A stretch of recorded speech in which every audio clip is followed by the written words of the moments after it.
Thank you everyone for joining today. I am really excited to talk with you about the Vasa, raising history and saving the past here on Viking.TV. My name is Dr. Caroline. I'm one of many Viking resident historians. I hope you've had a chance to meet many of us here on Viking.TV and sailing on Viking Ocean at your favorite destination around the world. I am so excited to talk to you today about this particular ship, this particular museum, and its influence on other types of ships, museums, archaeological excavations going on right now around the world. There is this phenomenal thing that we can see when we visit Stockholm, and many of you, I'm sure, have had the opportunity to go see this Vasa and the museum there. But many of you, maybe this is on your list, and it should be. It is one of the top museums in the world, consistently ranking, I think, in the top 12 museums in the world that you must go see. It is absolutely the top museum in Sweden when you get a chance to go there. But this museum is the first of its kind, and there are others that have since been constructed using this museum as a model and the excavation techniques for excavating the ship that is at the center of this museum. Because as you look at this strange kind of modern take on an old shipbuilding space, which is exactly what this is, you'll see those three masts rising up. Those are actually the height of the mast of the ship that is contained inside. And that ship, it is not from 50 years ago or 100 years ago. It is a 17th century warship, the pride and joy of the navy of Gustavus II Adolphus, the King of Sweden. And this great ship set sail in 1628 from Stockholm, from just outside of where this museum is today. It makes it about 1 mile, turns into the wind, and promptly falls over and sinks like a rock in front of everyone in Stockholm except the king, who is in Poland at the time, and someone, I don't know who, but goodness knows we all feel for the person that had to write the letter to say, dear King Gustavus II, great honorable king, by the way, your beautiful fancy new ship sunk, it's gone. And the story of how this ship comes to be, how it comes to sink, and then how it's excavated, rediscovered really in the 1960s and brought up in the first ever attempt to raise a ship from the depths. That's the story I want to tell you today. And then I want to talk about the other places where we see ships being rediscovered from the past and the kinds of techniques and challenges that they face in being brought back up to the surface. In the case of the Vasa, it's sunk for almost 300 years. And there are so many challenges to that Sweden is at the forefront of overcoming because of this ship. So many questions stay with us about this ship. I mean, is it the history of a great fiasco? A ship that was built terribly and destined to sink? Is it a way to talk about the history of 17th century Baltic military technologies? Because one advantage of the sinking of the ship is that when it's rediscovered, almost completely intact, I might add, remarkably, we're able to go back in time. In some ways, the Vasa is like the Pompeii of ships. You can see exactly what life was like on that ship in 1628, preserved perfectly in this Stockholm archipelago. And it's also, like I said, the story of archaeological practices and museum practices. What does it mean to go visit something like this? What can we take away? What can we learn from it? So I hope you enjoy walking through these spaces with me today. And as you go about your travels with Viking in the future, I hope you get to the Vasa, and I hope you get to some of the other museums and ships that I'm going to mention at the end of this talk. So when you go to the Vasa, you walk in and this is what you see. And it's almost impossible to capture. About 1.5 million visitors per year walk through the doors of this museum. And the way it's set up, that big giant structure, there's two huge doors. You walk kind of into this dark atrium. You walk into the first set of doors because it's climate controlled, and then you open up the doors and this entire ship unfolds in front of you. 160 feet long is the keel, and it's built up 7 stories from there. Like I said, you can see it here, impossible to photograph the real scope of this massive ship. And what you're looking at in that photograph and what you see when you go to the Vasa Museum in Stockholm, 98% original wood. This is the boat itself. This is not a reconstruction. About 1,500 people an hour are allowed to wander through because it is subject to massive scientific study and climate control. But this is what we're going to talk about. The shining glory, the Vasa, the ship that is basically the declaration of Gustavus II's imperial might, set sail in 1628. So let's go back in time before we move into the modern museum that hopefully you've seen or you'll get a chance to visit, and talk about 17th century imperial networks. This is a time in which Gustavus II is established about 100 years since Sweden has established its own independence from Denmark. And Gustavus II becomes king in 1611, is king amidst three separate wars, actually. He loses the first war to Denmark, an ongoing foe of Sweden in the 17th century. He defeats Russia in the Second War. And then in the Third War, he kind of comes to a detente with Poland because, among other things, he's related to the King of Poland.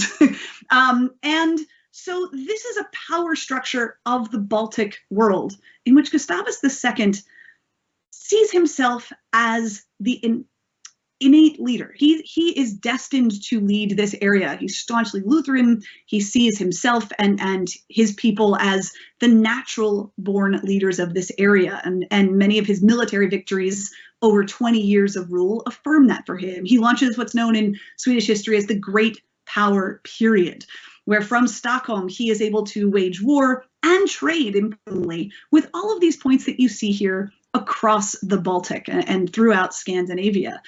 And part of seeing himself as the leader of his little known sphere of the world here, his sphere of the world, is establishing a strong military, importantly a strong navy. And he begins to purchase and to commission the building of ships. Some of his earliest ships he purchases actually from Lübeck, from the end of the Hanseatic League, because that's been a shipping hub for hundreds of years at this point. And he establishes imperial shipyards. And in so doing, he incorporates this international trade system into the building of his navy, because he brings in all of these different workers from all around the Baltic region. He brings in Polish and Danish and German shipbuilders from Lübeck who work on the sails, who work on the tarring, and the lumber comes in from all across the Baltic as well. So he brings all of this together in shipyards that he then leases out to private companies. And so you have the establishment of a really strong economic system around the shipyards in Stockholm in particular. And this is Gustavus II himself. You can see his formal portrait, and I like to kind of balance that with a really fabulous children's book that I came across when I was in Sweden the last time or the time before, that talks about this great king. And I love Gustavus Adolphus II there, boom, boom, boom, just kind of leading the world, inherently thinking that he can do anything if he builds a big enough navy.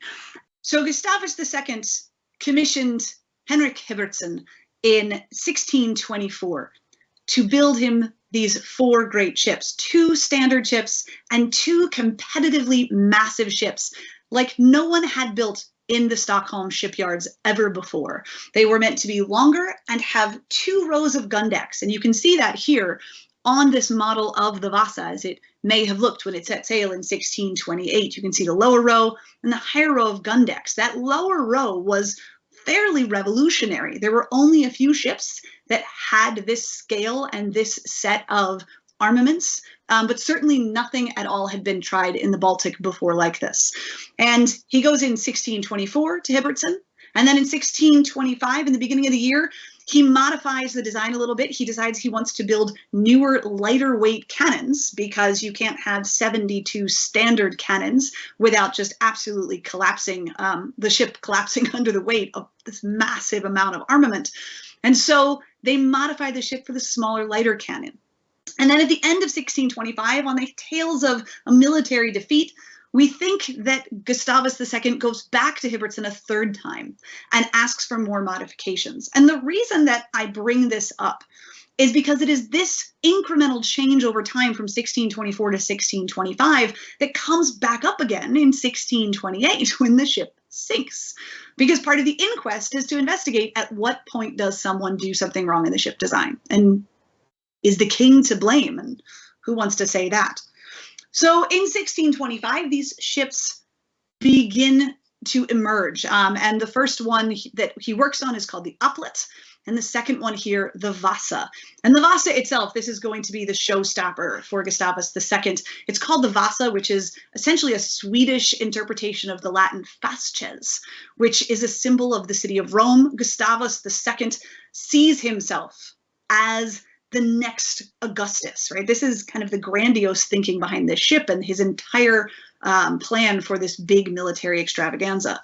In 1626, they begin to lay the keel of the ship. And what I think is remarkable and might stun us today, might stun you as you hear this, there were no drawn plans for this ship.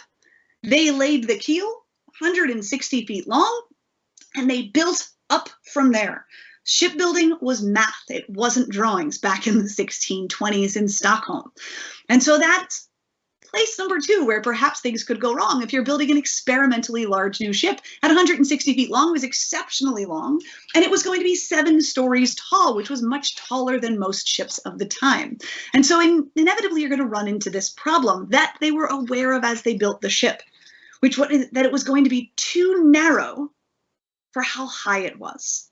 And this was a concern all along. In 1626, it's worth pointing out that Hibbertson himself dies, and the completion of this ship is left to his wife, Margaret and Nilsdottir, because under Swedish law, widows could actually take over the businesses and the finances of their husbands. So I think it's kind of a remarkable moment in time in which all of these different players, as I mentioned, you have an entire international crew working on this, but you also have men and women working on building the Vasa. So the Vasa sets sail on August 10th, 1628. It sets sail with great fanfare. I mean, you can picture it. Everyone turns out to see this great ship. What people didn't know was that a few months before that, the yardmaster, concerned about its seaworthiness, had actually taken 30 of the men working in the dockyards and put them up on the top deck and had them run back and forth across the ship to see how stable it was.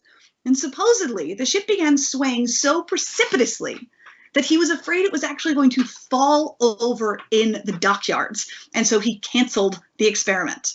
So somebody knew, again, another moment in which somebody could have stepped in. But on August 10th, 1628, with probably about 200 people on board, some mariners, some soldiers, some guests, it set sail. And it set sail 1.1 miles, just about 1 nautical mile, past the city of Stockholm, out into the archipelago, and as it turns and raises the sail at Tegelviken, I love it. There's one description that basically says it was more drifting than sailing, and as soon as it caught the wind, it promptly drifted 17 degrees, took on water through that lower gun deck that had only, as a design flaw, only 3 or 4 scuppers, basically the ways that you would drain water off of that lower gun deck. There were 3 or 4 of them, and they were 65 millimeters wide. Tiny little things. Takes in all the water through the gun deck, drops like a rock, goes down in front of the entire crowd, having sailed absolutely nowhere. When it lands, it sinks to about 100 feet, and the tops of its masts are still out of the water. So not only is it horrifying to see it go down, but there is no way to not see this absolute demise and disaster of the ship. Of those several hundred that were on board, there were some that went down with the ship who did not survive. Many others swam to safety, including the captain that day, and he was immediately picked up and questioned.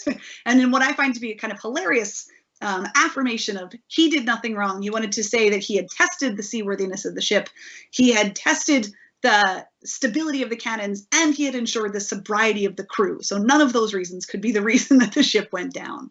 Quite simply, the ship went down because of a design flaw. Immediately, word goes out to the king, who, as I said, was in Poland at the time, and word goes out that they need to raise the ship. It's going to take the king a few months to get back, and so they scramble. An Englishman by the name of Ian Bulmer says he can figure out how to raise the ship, and he goes in, he actually manages to right the ship, more or less, but he can't raise it. He wants to basically run hemp cables underneath and thinks he can pull it up, but there's absolutely no way to lift what is now this massive, massive, more than 600-ton ship full of water, full of ballast above water. So what they do before the king comes back in December is they chop the tops off of all of the masts so that at least you don't have to look at it anymore. Over time, an investigation is opened. And like I said, they look at those contracts. The king blames the shipbuilders. The shipbuilders actually blame the king. And in the end, everyone agrees that it's Hubertsson's fault, because in the end, he's dead, and he's an easy person to lay all of the blame at. Other ships that were built at the time, they set sail and have no problems, but the Vasa maintains kind of a legendary aspect over the next decades. In 1663, a fellow by the name of von Tryleben, he comes up with this idea. He goes to the Swedish government and he says, I have a new technology called a diving bell. And in 1664, he actually descends to the wreck because they knew where it was. It was only, like I said, about 100 feet. And he will salvage the cannons. He says he can go in and he can take away what is of value there, those cannons. And he gets 60 of the 60-odd cannons on board. In so doing, he destroys a lot of the top deck. But just like this, you can see with these big claws and this bell that would save him a little bit of air, he manages to haul up 60 cannons, 52 of which get sent back to Lübeck. They're sold off and ironically used in the 1670s in the Scanian War between Lübeck and Stockholm, which I just find somewhat ironic. Now, after the 1660s and the excavation of these cannons, the ship is lost. It disappears, and it might be hard for us to think, how do you lose a massive ship in a fairly narrow, shallow channel? Well, it fades. The idea of raising it is forgotten. And then where the ship itself is also forgotten. Over time, it's damaged. In the 19th century, with the expansion of the harbor into Stockholm, unknowingly, parts of the ship are damaged as they dredge the edges of the water there. And then at the end of the 19th century, it's used for naval diving, just as a practice ground, but they don't realize what they're doing. There's no sense that the Swedish Navy recognizes that they're diving the Vasa. They're just diving and looking at artifacts that are about 100 feet down as part of test dives. It isn't until the 1950s that there is interest again in finding the Vasa. And there are two men, a guy by the name of Anders Franzen and Per Fulting, and they come together, a diver and basically an amateur marine archaeologist who are looking for the ship. And at the time, the Swedish government is also renewing their interest in finding the ship. And they incorporate both really basic technologies, dropping a hardcore bore down to dredge the bottom and see what happens, or see what gets found and see what gets pulled up, and then some basic diving. And on one of those dives, they think they find the Vasa. And so they bring in sonar, and you can see what they find. If you look right there in the center of that image in bright pink, that is a 17th century Swedish warship called the Vasa. And she's sitting there waiting to be found. And it is these two amateurs, and here you can actually see Anders Franzen sitting holding his little bob that he used to bore in and pull up a wood fragment that he was able to test and date accurately. And then Fulting, he went in and he dove down and he was the first to look at the cannons and identify, yes, this is the Vasa. And almost immediately a Vasa board is formed. It really helps that at the time in 1956, when it's discovered, the king at the time, Gustavus VI, he is actually an amateur archaeologist. So it's really, really great when your king happens to love cool archaeological stuff too. And slowly but surely a plan is put in place to raise the ship. They don't want to just pull up artifacts. You can see here the lions, say, from the bowsprit. They want to bring the whole ship up. This is a national project for Sweden, almost from the second it is discovered. But this project is complicated. They start saying, how do you raise something? No one has ever in history tried to raise a ship that has been underwater for 300 years. There's no technology to do it. There's no archaeological practice for this. And in the end, they consider some really interesting options. Somebody suggests going in and freezing the ship from the interior so that you can kind of raise it as a solid mass, which sounds wild, but not as wild as one idea that was floated, my personal favorite, to fill the entire ship with ping pong balls and to float it to the top. This is also, physics do not support this. This did not work. They go back in the end to the same idea that Ian Bulmer had back in 1628. They decide that they will dig underneath, they will put cables through, and they will just lift it. They will basically use winches, and they will lift the ship physically out of the water. And the formal recovery plan begins in 1958. Over the course of 2 years, they start digging tunnels. It's remarkable. Divers work in 1-hour shifts to dig these 6 tunnels to run a 45mm steel cable underneath the ship. And that cable is going to be attached to 2 floats, basically to 2 giant barges that were built in 1898. And in August of 1959, having excavated materials, as you can see here, out of the ship itself, having prepared it as much as possible, in August of 1959, they are finally ready to start raising the ship. And you can see what this recovery effort looks like. It is painstakingly slow. They have max 600 tons of force between the 2 barges. And so what you're looking at there, that space, that hollow space in between, that is going to be where the ship comes up.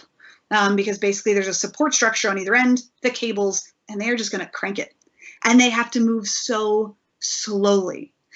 Takes them 4 weeks, 2 weeks of which the ship itself actually gets stuck again. And they can only lift it 1 meter at a time. It's incredible. There are 18 rounds of lifting the ship. And then even when they raise it, they can't take it completely out of the water. Because once this thing hits the air, they don't know what happens next. I mean, think about that. It's 300 years underwater. It's in remarkably good shape. They can't get over it. But you're going to go from an anaerobic environment to oxygen, instant decay. And so there is a massive project to try and make this ship watertight before they formally move it in 1961. Over 19 months, they do a lot more excavation, and they prepare it to come out of the water. They start making plans for a museum. And in 1961, over the course of 10 days, starting on April 23rd, they slowly but surely lift the ship itself out. And you can see here photographs that were taken as it begins to come up from the depths and be exposed to air for the first time ever. And this is really just one step in the preservation of the Vasa, because once it is raised, they need to quickly enclose it and protect it from the elements. And then they actually begin another archaeological project. They excavate over the next 5 months another, 30,000 artifacts from on board. They begin to unpack what they can and see what they have. And they build basically a floating dock around it before moving it to Djurgården, where they have decided they will build a museum. And that museum plan, it opens informally in 1961 when the ship is actually towed to land. On November 30th. And at the time, it's remarkable. I mean, they are not sure how to preserve this. They had, for the 5 months that it was first above ground or above water, they had been spraying it nonstop with water. So you can imagine the archaeologists who were excavating the interior of the boat at the time, the ship of the time, they are basically working in a torrential downpour all day, every day.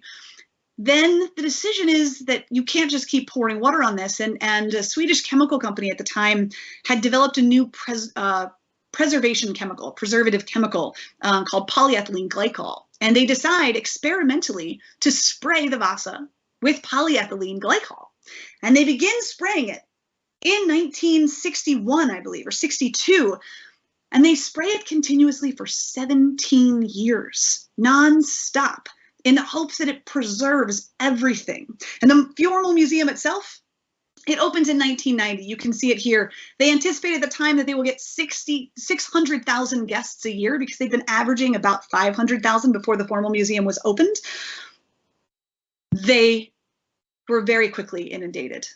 Very quickly, as you can see here, people were drawn to this massive ship. Like I said, Right now, the number I believe is hovering around 1.5 million visitors a year. They quickly hit 1 million visitors a year and ran into all sorts of interesting preservation problems. Yes, you build a museum around the ship, isn't that great? But the average person lets off the energy and heat of a 75-watt light bulb. And heat and that many people walking around is going to raise the ambient humidity. And anything above 60% is going to damage the wood, even though it's covered in 17 years of polyethylene glycol.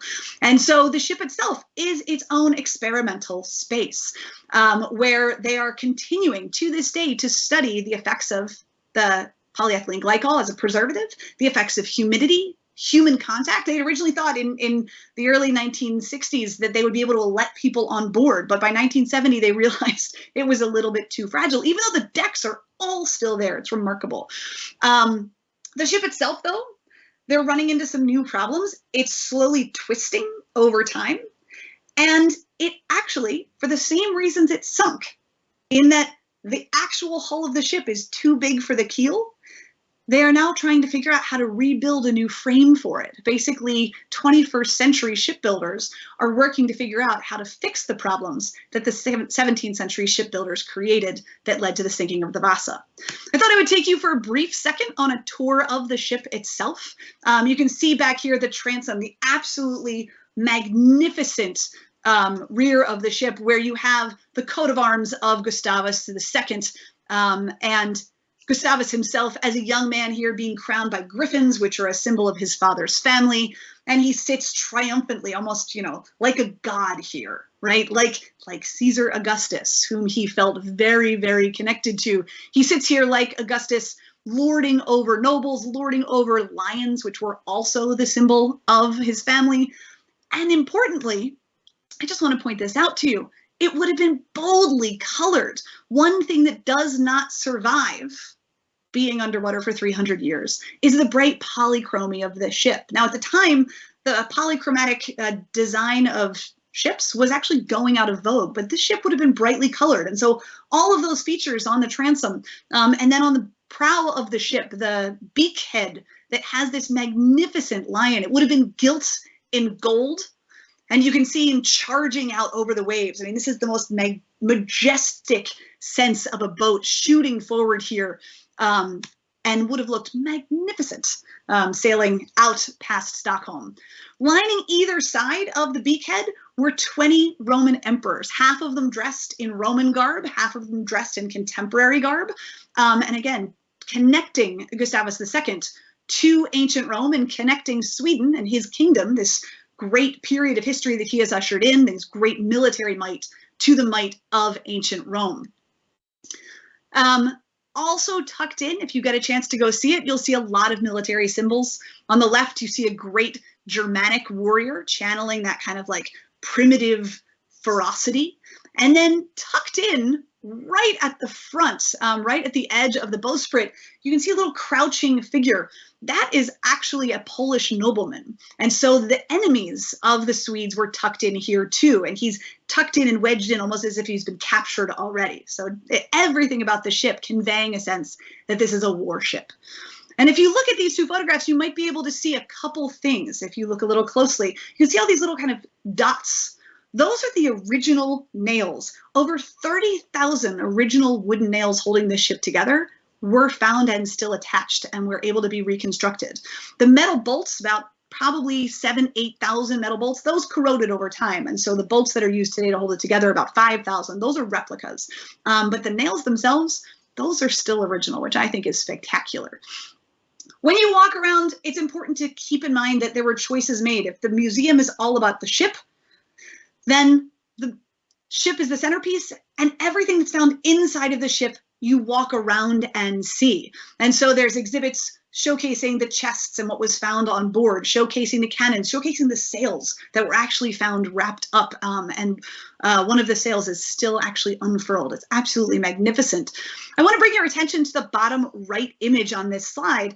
That is the active archaeological and preservation space in the museum. This is an active site. And so when you tuck in and you walk down to the basement level underneath the prow of the ship, you'll actually see a lab, and you might see archaeologists and preservation specialists working on parts of the ship itself, whether it's photographing, experimenting, creating new pieces to replace something that's been damaged or that's being repaired. It's remarkable. It's a live site.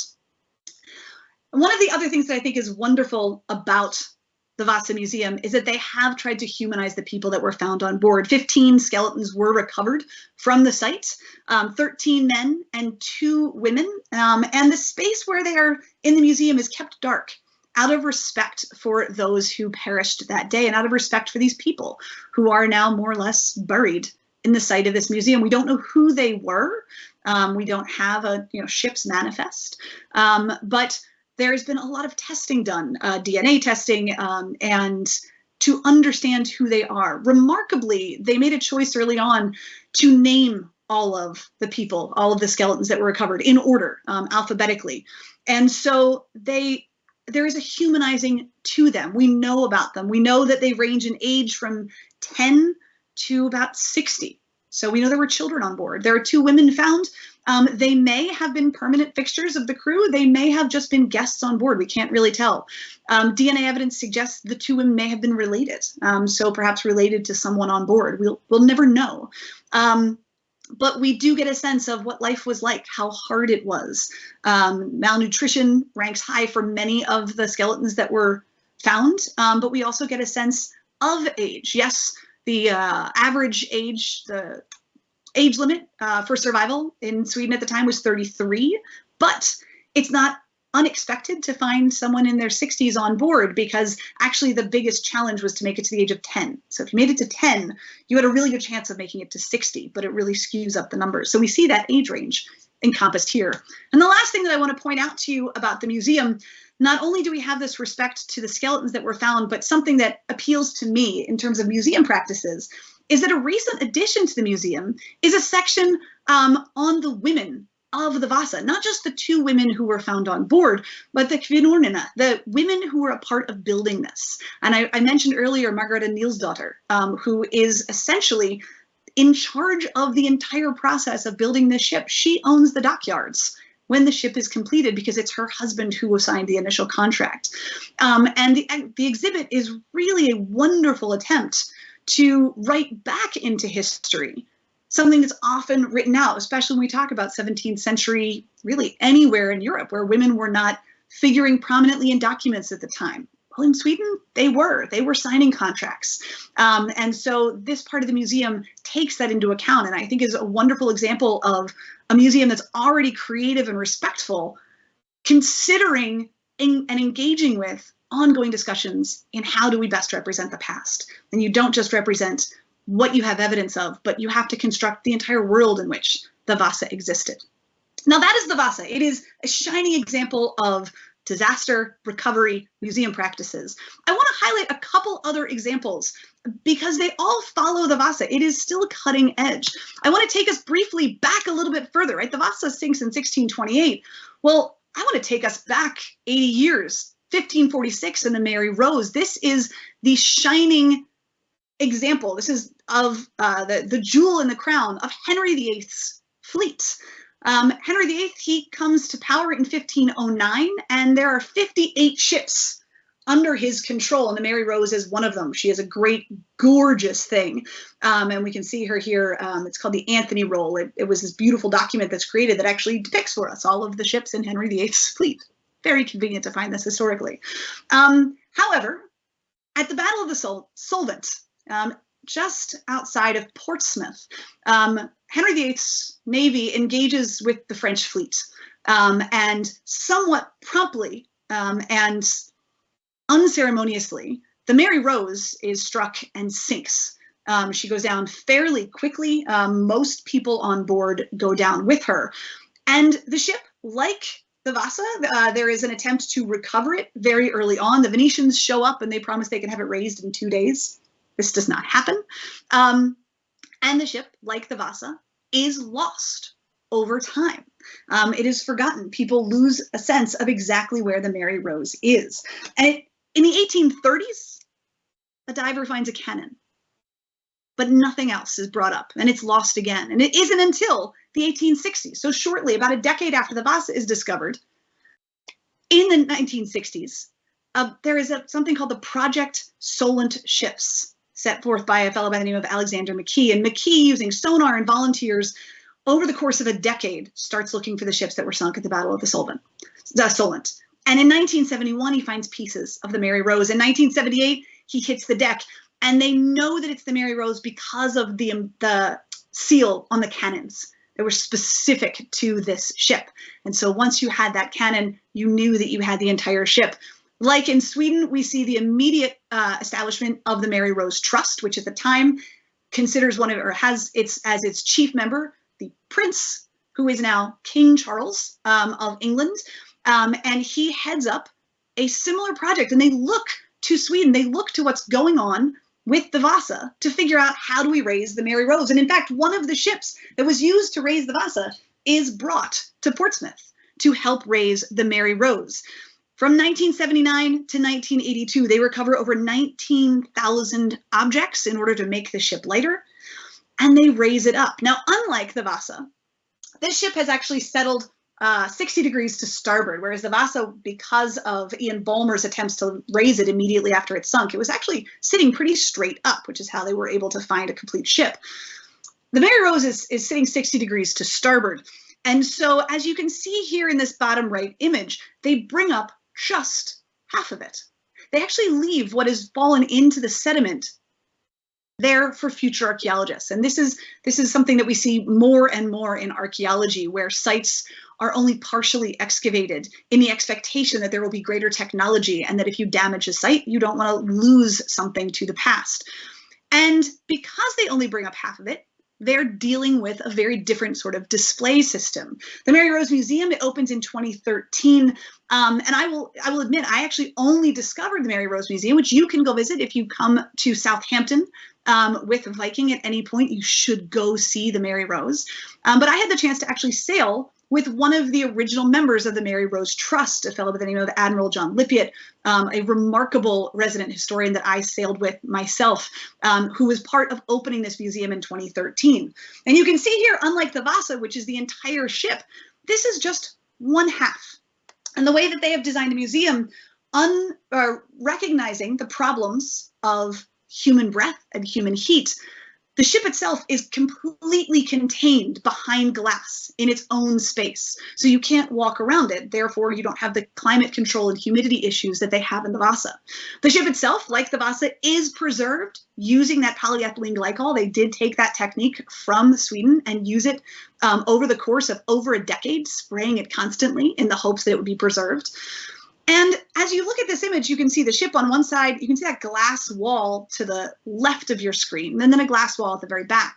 The way they've designed this museum is that you basically walk through the ship as if you were walking right down the middle. And so this photograph I took looking across to get a sense of what it's like to be next to all of these decks. You can see the storage holds at the bottom, you can see the various internal decks, and they've projected, I suspect looks fairly campy on a screen, but really live was jaw-dropping. So you must go see this. They project different scenes into the different parts of the ship so that you get a real sense of what activity was like in the various parts of the ship. You get a sense of the liveness of a ship. It's not just this hollow archaeological, remarkable, but archaeological shell. But in fact, we have the full sense of liveliness here at the Mary Rose. And then at the far end, all of those literally tens of thousands of artifacts that they brought up, so many sealed chests in which they found coins, they found personal artifacts. It's really remarkable step back in time, improving on what was done at the Vasa, because they were running about 10 years behind in terms of progress. It's raised 10 years later. The museum is constructed and opened about 20 years later. And so everything that they're learning at the Vasa, they're incorporating into the establishment of the museum at the Mary Rose. And this is important if we think about how do you preserve these sorts of ships. Another example of how do you preserve these sorts of ships and the complications, I give you the Pearl Harbor National Memorial. You might think to yourself, well, how does this connect? Well, this is an example, right? The USS Arizona going down December 7th, 1941, within 15 minutes, the bombing of Pearl Harbor, taking down with it all 1,177 sailors on board.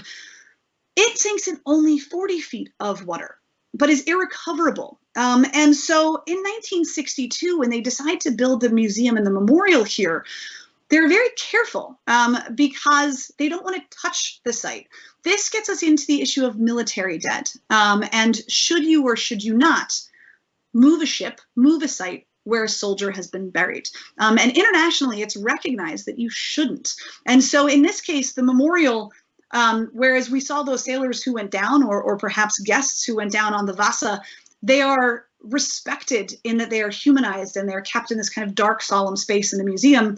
Here, over 900 of those seamen who were not rescued that day or whose bodies were not recovered shortly after Pearl Harbor, they continue to rest. And so there is this balance of the solemnity of a ship that goes down, whether it's the Mary Rose, the Vasa, or the USS Arizona. Other ways that countries are tackling with preserving ships. I'd give you the example of the Ladva ship in Denmark, which is the only Viking ship that is technically preserved in situ. It dates to about 925. And if you look here at this photograph of the interior of the museum, it's really, really dark.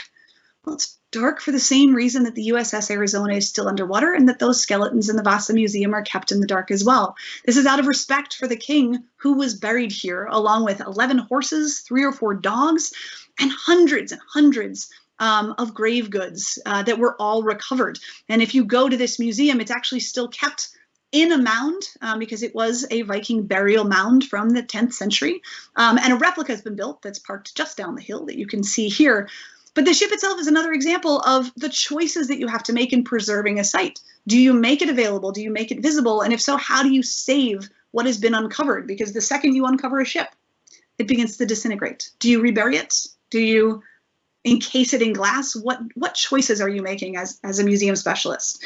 And I bring this around to a ship that I am personally fascinated with, and I encourage you to follow in the news because it is always changing, and that's the San Jose. Because the San Jose is currently the subject of a major global controversy over whether or not and how to raise it, like the Vasa and the Mary Rose. The San Jose galleon, it was actually part of the Spanish treasure armada. And it was sailing in the 1600s with a fleet, or excuse me, 1700s in 1708. It's sailing with a fleet of 17 ships from Panama, laden with treasure from the colonies, gold, jewels, and it set sail and it is sunk in battle by a British warship, by the expedition on June 8th. And it goes down and is lost. It is one of what are thought to be at least 1,000 shipwrecks off the coast of Colombia, over 8,000 Spanish shipwrecks throughout that area of the world that sunk over the course of several hundred years of Spanish colonization in Central and South and North America. The ship itself was lost for hundreds of years until 1981 when it was rediscovered. And it immediately set off an international debate because it was discovered by an American company that was hired by the Colombian government to go looking for Spanish treasure. And what makes the San Jose unique is that we know what was on board. There's a register. So it's not just, this was a ship that had treasure on board. This is a ship that went down with, if we count in inflation and adjustment for time, it went down with $17 to $22 billion worth of gold and silver and jewels. It is thought to be the wealthiest unrecovered treasure ship in the entirety of Spanish colonization of the Americas. So Colombia wants to find it because it's in the waters off of Colombia. It's discovered in 1981. Colombia had promised Sea Ship Armada that they would get 50% finder's fee. The second they said that they found the San Jose, the Colombian government said, what? We did not promise 50% of anything. No. There is no finder's fee. That's in Colombian waters. That's our ship. And it set off a 30-year legal case in which the Colombian government made it all the way to this, went through the US court system, the Colombian Supreme Court weighed in on this case and basically said, we can't get involved until you raise the ship, until there is a ship. We're not going to have a court case, essentially, arguing over something nobody can access anyway. There isn't 50% of anything.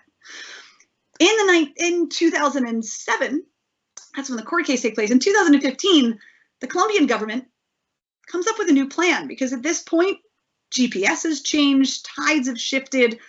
They go out and they set their own discovery journey out to find the San Jose, and they rediscover the San Jose in 2015, and that's what these photographs are from. And you can see the cannons, and you can see those are actually teacups scattered across what would have been the top of the ship. And they have a huge news conference. We have discovered, again, the San Jose. It is Colombian. We will raise it up. We will build a museum for it. Sounds great. They get a call from Spain. Hey, that's really great. We're going to help you. By the way, all of it's ours. The Spanish government weighs in and says, that Spanish treasure went down on a Spanish treasure ship full of Spanish soldiers. You don't get to touch the ship. So now you have an American salvage company, the Colombian government, the Spanish, and for good measure, because we know exactly what mines were tapped, what mines were used to mine the gold and silver that made it onto the San Jose, the indigenous community in Panama, that is the descendants of those who were enslaved by the Spanish in the mines, they're laying a claim to this. It is the most remarkable case of what to do, and there is not yet a solution. Everything is really on hold. The Colombian government has said that they want to raise it. They don't have the money to raise the ship. It's sunk in too deep of a water, and it is an ongoing international fiasco. But at some point, there may be a solution. So like I said, keep an eye out on what happens with the San Jose shipwreck. I just want to mention two others and then kind of wrap this up, because this idea of raising ships is something that excites us, I think. It's a glimpse back into the past, like I said at the beginning, like Pompeii. This is a Greek trireme. It dates to about 400 BCE, and it sits at the bottom of the Black Sea. It's about 2,000 meters below water. It is too low for humans to go and salvage. But if you look at this photograph, it was discovered in 2018. It is a complete and intact Greek trireme. It's only accessible at the moment by robotic camera and underwater cameras. And it is thought that it is a complete cargo hold full of amphorae that are untouched for 2,500 years or so. And there are current conversations to figure out, how do we invent the technology to go down and raise something like this up? And should you invent that sort of technology, it's sitting in an anoxic environment. At what point does something 2,400 years old just disintegrate? It's hard enough to do with a ship that's 300 or 350 years old. And then the last ship I want to talk to you about that's a little bit closer to home for those of us in the States is the Clotilda, because this is, again, another ship in which conversations about excavation and preservation are really relevant. The Clotilda was infamously the last transatlantic slave ship. It was built and sailed in 1855 on a dare. Transatlantic slavery had been outlawed in the United States in 1808, and a series of a few plantation owners in Alabama outside of Mobile on a dare, tragically, dared each other that they could pull off an illegal run to the coast of Africa to purchase Africans and bring them back enslaved to the plantations. And so on a dare, the Clotilda was built. It was a very unique ship in terms of its length and its hold size. And it sailed to the coast of Benin, where the plantation owner purchased 110 or so Africans and put them on board in 1855, keep in mind, and sails them back to Alabama, where they are instantly forced into slavery on plantations and sold. This is a highly illegal act, so illegal that the Clotilda is burned somewhere outside of Mobile in the Mobile River, so that evidence of the crime is covered up.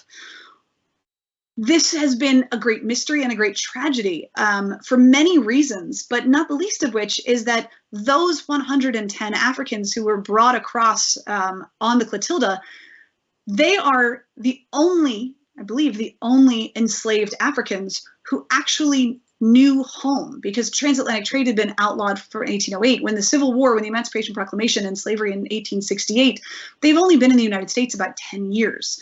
And so those freed enslaved Africans in Alabama, they established their own town and quite famously survive in Africa Town in Alabama. It's still there. Their descendants still live there. But it was this great tragedy because they did not have the ability to go home again, despite knowing that they had only recently been enslaved and taken from Africa. And you can see here Cujo Lewis and his wife. He is one of those. He was basically the de facto head of that community in Africa Town. In 2018, The journalist Ben Raines had been looking for this ship, and a bomb cyclone hits the Mobile River and drops the waterbed 2.5 feet and reveals the charred remains of the Clotilda. And you can see in the upper left photograph the slight outline of the length of the ship, and the charred remains of the prow are also uncovered. And slowly but surely over the last several years, there is a movement, both by the descendants of those enslaved Africans who were brought over on the Clotilda, local archaeologists, Ben Raines and others who are mobilizing to try and figure out how to preserve this ship for completely different reasons than, say, the Vasa or the Mary Rose. But nonetheless, this ship presents unique challenges.